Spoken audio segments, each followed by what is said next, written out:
Assalamualaikum warahmatullahi wabarakatuh. Hai, perkenalkan nama saya Nur Alfi Syahri Nazila. Saya dari kelas 6 SIP 1 Malam, Universitas Muhammadiyah Tangerang, Fakultas Ekonomi dan Bisnis.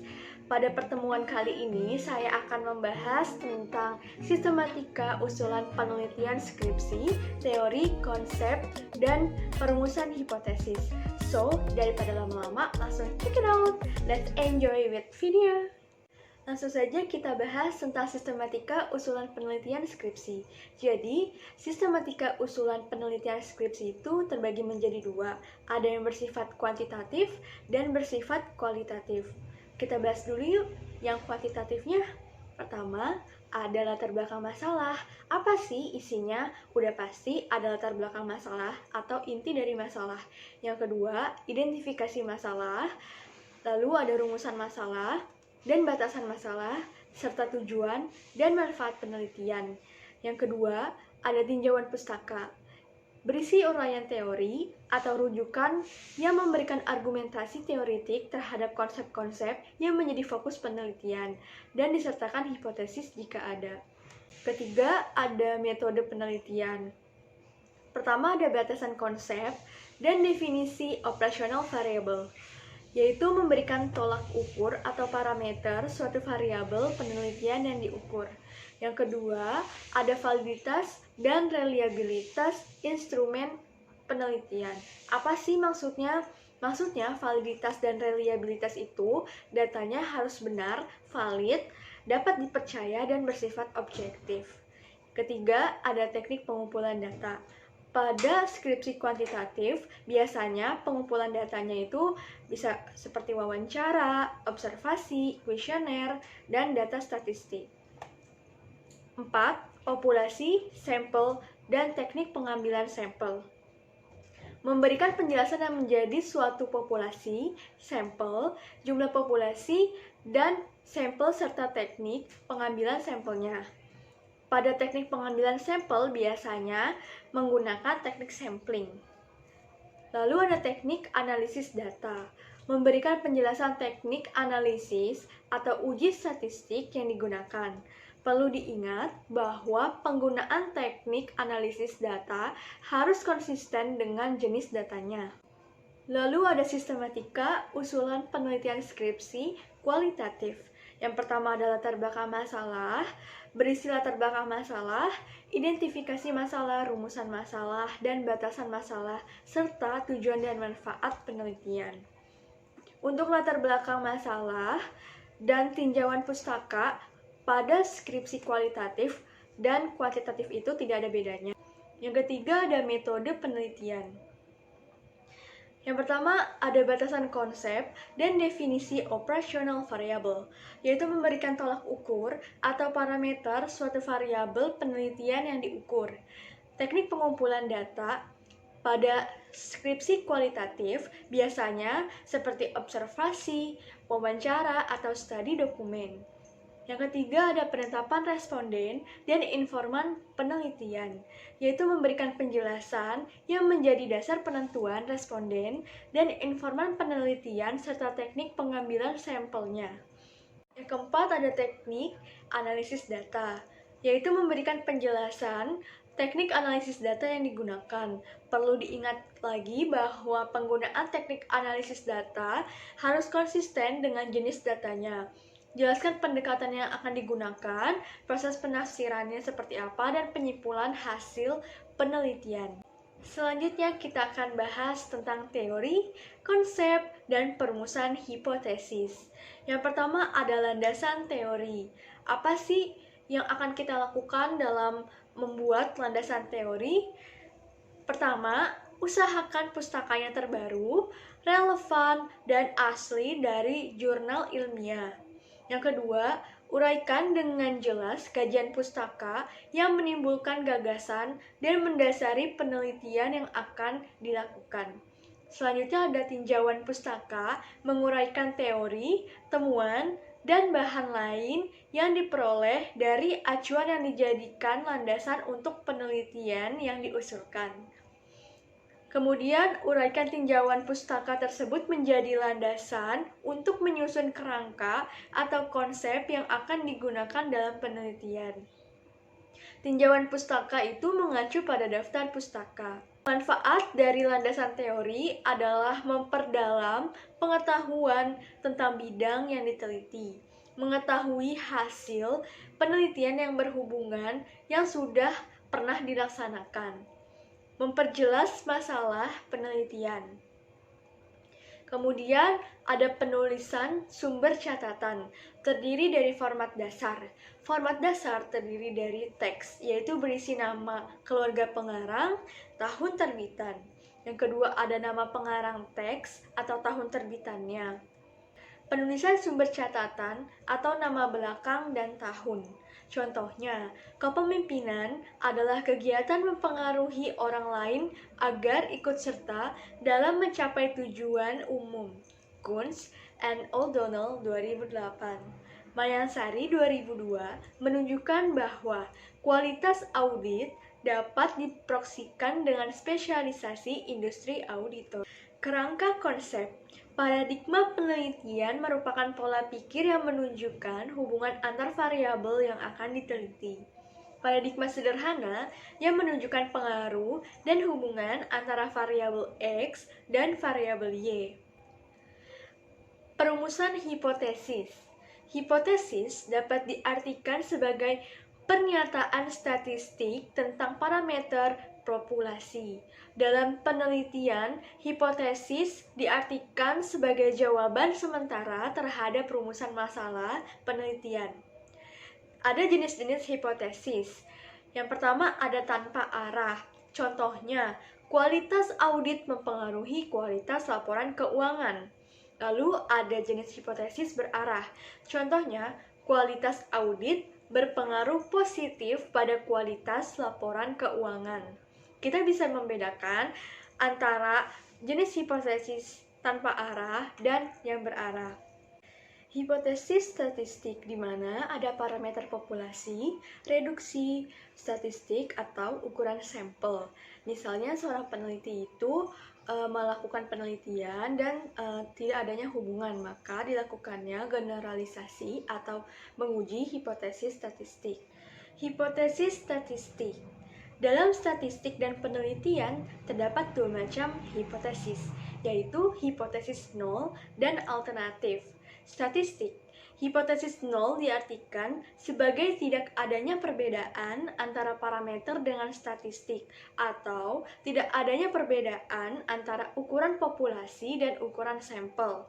Dengan demikian, hipotesis yang diuji adalah hipotesis nol, karena memang peneliti tidak mengharapkan adanya perbedaan data populasi dengan sampel. Hipotesis alternatif adalah lawannya hipotesis nol, yang berbunyi adanya perbedaan antara data populasi dengan data sampel. Penelitian. Hipotesis nol menyatakan tidak adanya hubungan antara satu variabel dengan variabel lain. Tidak adanya perbedaan antara satu variabel atau lebih pada populasi atau sampel yang berbeda. Dan tidak adanya perbedaan antara yang diharapkan dengan kenyataan pada satu variabel atau lebih untuk populasi atau sampel yang sama. Hipotesis alternatif menyatakan adanya perbedaan atau hubungan. Bentuk rumusan hipotesis. Yang pertama ada hipotesis deskriptif. Apa sih hipotesis deskriptif itu? Jadi, hipotesis deskriptif adalah dugaan tentang nilai suatu variabel mandiri tidak membuat perbandingan atau hubungan.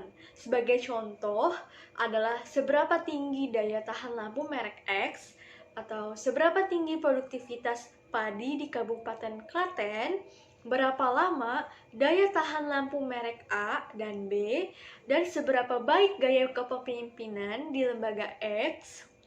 Dari tiga permasalahan tersebut, maka rumusan hipotesisnya adalah daya tahan lampu merek X sama dengan 800 jam.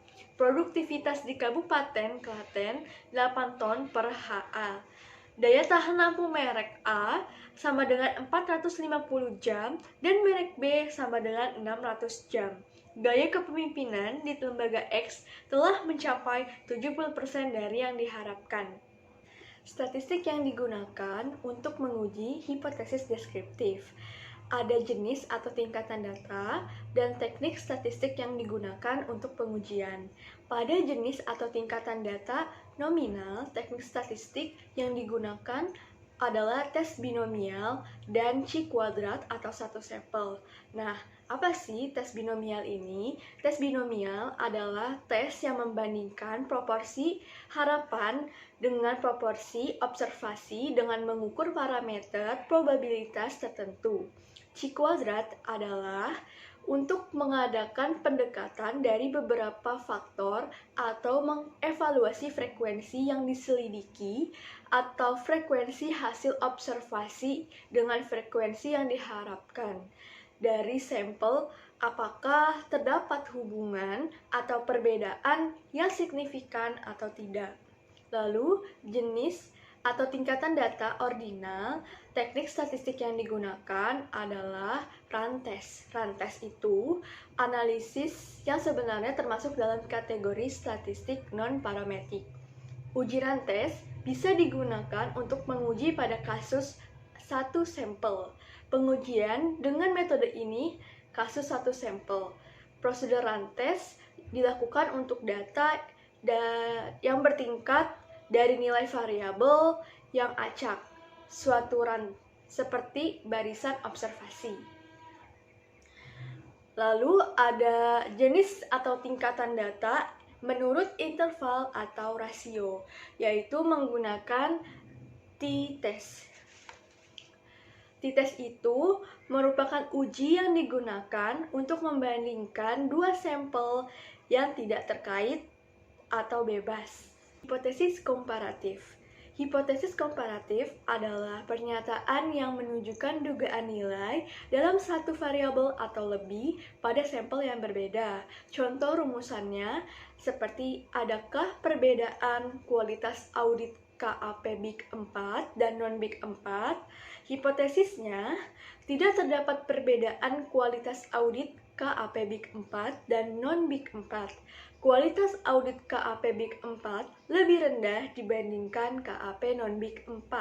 Kualitas audit KAP 4 lebih tinggi dibandingkan KAP non-Big 4. Statistik yang digunakan untuk menguji hipotesis komparatif. Di sini ada macam data dan ada bentuk komparasi. Bentuk komparasi itu ada dua sampel dan ada komparatif sampel. Untuk data interval rasio, pada dua sampel, korelasinya t-test dua sampel dan independennya t-test dua sampel.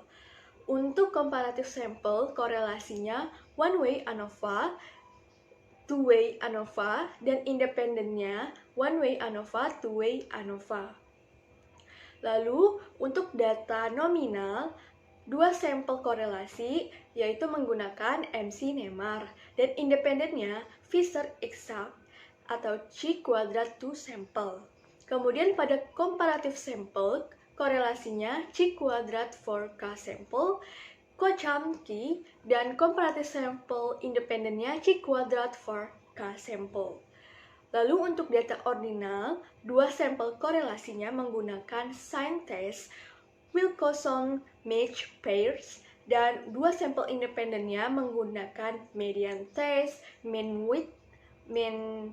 Whitney U-test, Kolmogorov-Smirnov.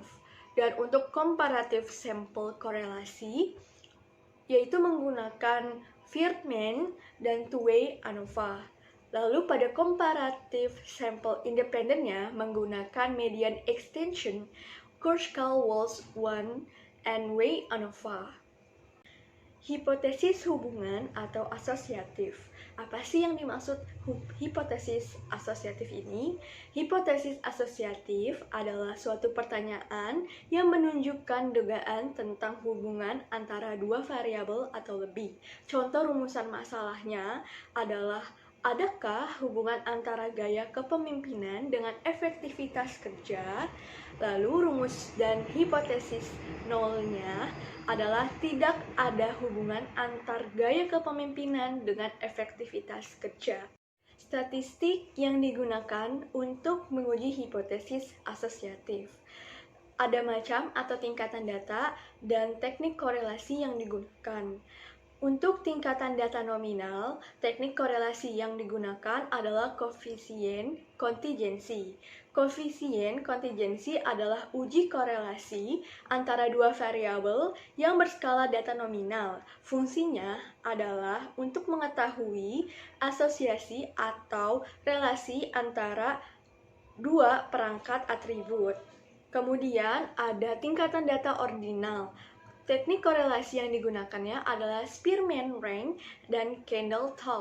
Kendall-Taub adalah korelasi yang berfungsi untuk mengetahui ada tidaknya kesesuaian ranking dari dua variabel. Kemudian untuk tingkatan data interval dan rasio, teknik korelasi yang digunakan adalah Pearson product moment, korelasi ganda, dan korelasi parsial. Apa sih Pearson product moment itu? Jadi Pearson's product moment itu adalah korelasi yang digunakan untuk data kontinu dan data discrete. Dia ini bersifat parametrik.